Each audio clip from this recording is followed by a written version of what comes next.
Hello, this is Jeff Hamrick at Rhodes College again, continuing our discussion about how we use sampling with replacement to construct empirical confidence intervals for the true proportion of the time we see a heads when we spin a coin.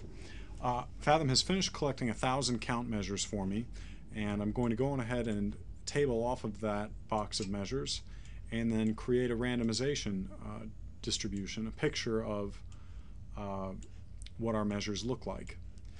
This dot plot looks a little funky to me, so I'm going to go on ahead and switch it to a histogram. And we're going to plot three values on this histogram to sort of compute the confidence interval for the true proportion of heads.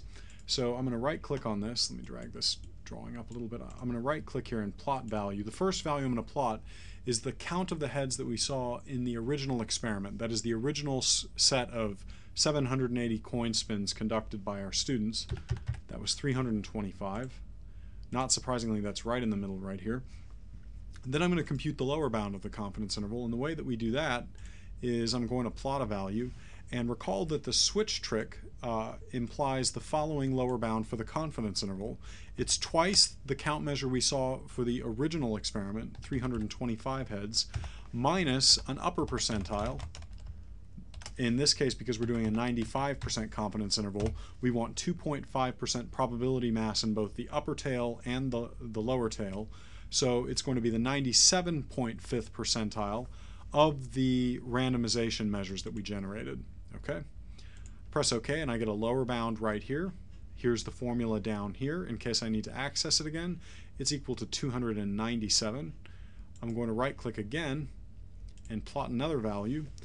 It's going to be twice the count that we saw in the original experiment, 325 heads, minus the percentile, the lower percentile in fact, so the 2.5th percentile of the measures that we generated by way of sampling with replacement. Okay, and that gives us an upper bound for the confidence interval here. Okay, so what we can say is that for an experiment in which we spin a coin 780 times, we're 95% confident that the true number, the true count of heads that we're going to see is between 297 and 353. Now this is a somewhat awkward language to describe the phenomenon that we're really talking about here, which is the proportion of heads that we see.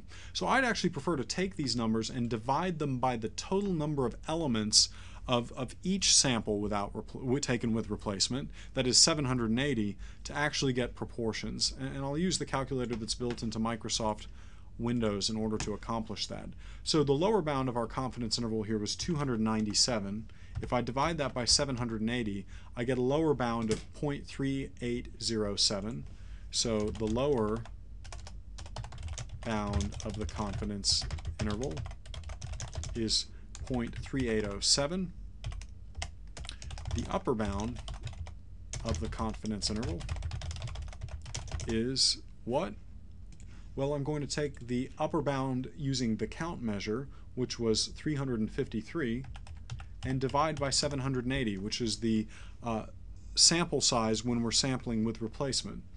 I get 0.4525, or 0.4526 actually, if I'm going to round up, 0.4526 as my upper bound. And let's just quickly run through a couple of different interpretations of this confidence interval. So what this tells us is a couple of different things. First of all, the range of null hypothesized values of pi naught that would not be rejected in favor of the two-sided alternative is those values between 0.3807 and 0.4526. Okay? Stated similarly, there's a 95% chance that the true population mean is between 0.3807 and 0.4526.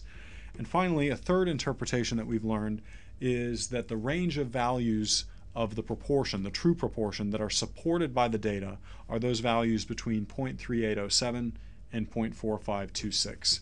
So this is how we use sampling with replacement to estimate a confidence interval for a true proportion, and just come to our office hours if you have any further questions about using Fathom.